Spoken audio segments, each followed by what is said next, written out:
Dios les bendiga. Con ustedes aquí Rafael Marrero, su siervo de Dios y del Señor Jesucristo, trabajando en la iglesia First Baptist Church en Birmingham, Ohio, que pastorea el Dr. Marvin Osborne, en la ruta 60 entre el pueblo de Vermilion y de Wakeman. Allí servimos al Señor en aquellos que nos permite hacer y que nos ayuda a hacer por su gracia y para su gloria y su honra. Le invitamos a que nos visite si no tiene una iglesia local a la cual asiste.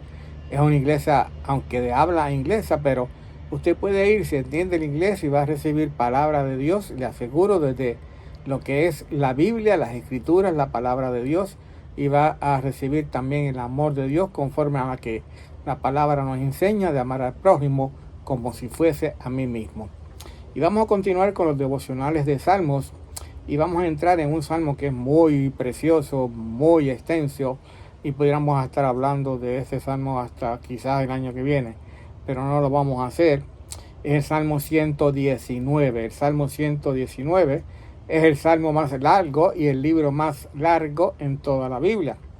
En realidad es un acróstico de 176 versículos, tiene el Salmo 119, dividido entre 22 secciones de 8 versículos cada sección. Una octava, como diríamos en la música, una octava de versículos es cada sección. 22 secciones de 8 versículos. Y cada sección de esos 8 versículos empieza con una letra del alfabeto hebreo en el orden en que están en el alfabeto hebreo. Así que cada sección, recuérdense, de cada 8 versículos es una sección de versículos. Y recuérdense que cuando empieza cada sección, la primera palabra de ese primer verso, de esa primera sección, es una letra del alfabeto hebreo. Y así consecutivamente hasta llegar a los últimos versículos, incluyendo la última octava del versículo 168 al versículo 176. Hay dos ideas básicas presentadas en el libro de Salmos capítulo 119. Básicamente dos ideas. Primero, presenta los caminos de Dios versus los caminos de los impíos. Y segundo, nos presenta el rol transformativo de la palabra de Dios cuando nos sometemos a ella. Primero, los caminos de Dios versus los caminos de los impíos. Segundo, el rol transformativo de la palabra de Dios cuando nos sometemos a ella. De hecho, este salmo empieza muy parecidamente a lo que leímos en el Salmo capítulo 1, el primer salmo. Bienaventurado, y así empieza este salmo, el varón que no anduvo en consejo de malos, ni estuvo en camino de pecadores, ni en silla de escarnecedores sentado, sino que en la ley de Jehová está su delicia, y en su ley medita de día y de noche. Dos pensamientos, recuérdense, dos ideas: los caminos de Dios versus los caminos de los impíos. Segundo, el rol de la palabra de Dios que nos transforma cuando nos sometemos a la palabra de Dios. Y fíjate cómo comienza el Salmo 119.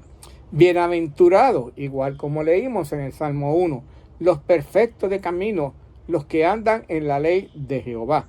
Bienaventurados, de nuevo, los que guardan sus testimonios y con todo el corazón le buscan. Versículo 3, pues no hace iniquidad los que andan en sus caminos. 3 versículos. Tan pronto comienza el Salmo 19, las dos ideas: los caminos de Jehová, los que no guardan los caminos de Jehová, la palabra de Jehová, los testimonios de Jehová, los que andan en sus caminos versus los que hacen iniquidad. De entrada, los dos temas los vemos en los versículos del 1 al 3. Pero nosotros nos vamos a enfocar en esta serie de devocionales en el versículo 9 por ahora. Ese primer versículo 9. Versículo 9. Un versículo que conocemos mucho, y especialmente se habla mucho de este versículo cuando estamos hablando a jóvenes, ¿verdad? Dice el Salmo 119 y versículo 9. ¿Con qué limpiará el joven su camino? Con guardar tu palabra. ¿Con qué limpiará el joven su camino? Con guardar tu palabra, dice el salmista. Y tenemos que definir entonces, ¿qué es un joven? ¿Qué se considera una persona joven? Bueno, estuve buscando en el internet, en las redes sociales, y encontré que el famoso Dr. Erikson. Erik Erikson, famoso psicólogo alemán, danés y americano, conocido por su teoría sobre el desarrollo social de los humanos y por su frase icónica, crisis de identidad. Para el Dr. Erikson, un adolescente es aquella persona entre los 13 y 19 años y un joven adolescente es toda persona entre los 20 y los 39 años. Para el Dr. Erikson, un joven es, por ejemplo, un adolescente es aquella persona entre los 13 y los 19 años y un joven adolescente es toda persona entre los 20 y los 39 años.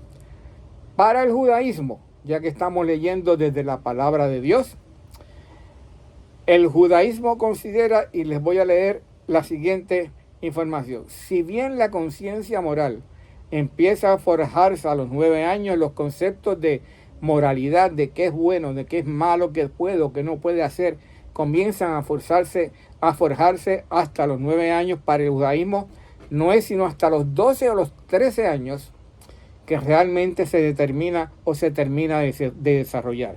Y es a esta edad, a los 13 años, que la persona, para el judaísmo, entra a la etapa adulta, porque el pensamiento lógico y moral ha terminado de construirse y ya la persona puede hacerse responsable de sus acciones, porque ya puede entender la plenitud y la consecuencia de los mismos. Y repito, para el judaísmo es a la edad de 13 años, bien, que la persona entra a la etapa adulta, porque ya a esa edad es que el pensamiento lógico y moral ha terminado de construirse y la persona ya puede hacerse responsable de sus acciones, porque ya puede entender con plenitud las consecuencias de las mismas. 13 años. A esta edad dice, hay una práctica en el judaísmo que se llama bar mitzvah o bat mitzvah. Para mujeres es bat mitzvah a los 12 años, para los hombres es bar mitzvah a los 13 años, y es que hasta ese momento la persona está obligada a obedecer los mandamientos, bien, porque antes no tenía herramientas para aceptarlo ni entender sus implicaciones. Después de esa edad, bien, ya la persona, como puede entenderlo y puede hacerse responsable de sus acciones, entonces, o debe hacerse, se considera un joven la persona. En nosotros, en la tradición occidental, yo diría que podríamos considerar una persona joven entre los 15 y los 30 años.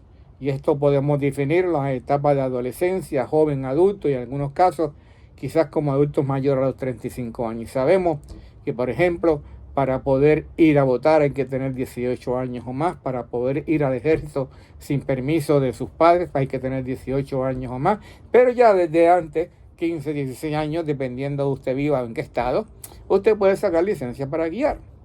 Y es importante porque vamos a hablar de el joven y el joven en su camino. Lo vamos a ver en el siguiente devocional.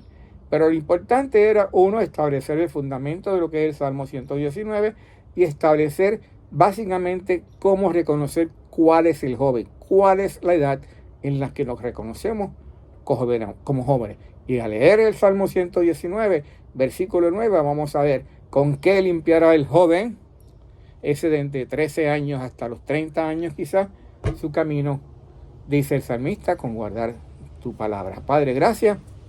Bendice esta palabra, Señor, y sabemos que es una introducción a un verso de tu Salmo 119, pero utilízalo, Señor, para que podamos también, Señor, recibir bendición y recibir enseñanza, Padre amado, de tu palabra. Padre, gracias, Señor, y rogamos en el nombre de Cristo Jesús que tú la lleves a los corazones de los que le están escuchando, para que sea de bendición, Señor, y de fruto para vida eterna. En el nombre de Jesús que oramos. Amén.